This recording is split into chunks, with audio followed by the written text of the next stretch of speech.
അയോധ്യയിലെ രാമക്ഷേത്ര പ്രതിഷ്ഠാ ചടങ്ങുമായി ബന്ധപ്പെട്ട് ഒരുപാട് വാർത്തകൾ ഇപ്പോൾ സോഷ്യൽ മീഡിയയിൽ വരുന്നു. ഇതിലൊന്നാണ് നേപ്പാളിൽ നിന്ന് അയോധ്യയിലേക്ക് ഭക്തജനങ്ങളുടെ പ്രവാഹം എന്ന തലക്കെട്ടിൽ പ്രചരിക്കുന്ന ഒരു വീഡിയോ. പ്രചരിക്കുന്ന ദൃശ്യങ്ങളുടെ സത്യാവസ്ഥ നമ്മൾ അന്വേഷിക്കുകയാണ്.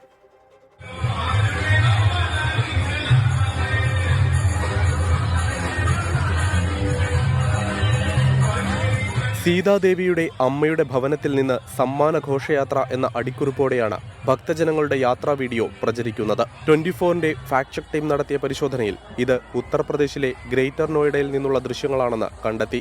ബാഗേശ്വർ ധാമിലെ പുരോഹിതൻ ധീരേന്ദ്ര ശാസ്ത്രിയുടെ ആഹ്വാനപ്രകാരമുള്ള ഭഗവത് കഥാ ശോഭയാത്രയിൽ നിന്നുള്ള ദൃശ്യങ്ങളാണിത്. വീഡിയോയിൽ ബാഗേശ്വർ ധാം ഹനുമാനെക്കുറിച്ചുള്ള ഭജനകളും കേൾക്കാം. ഇക്കഴിഞ്ഞ ജൂലൈയിലായിരുന്നു ഭക്തരുടെ യാത്ര. ഈ വീഡിയോയ്ക്ക് രാമക്ഷേത്ര നിർമ്മാണവുമായി ബന്ധമില്ല. Fact check team 24.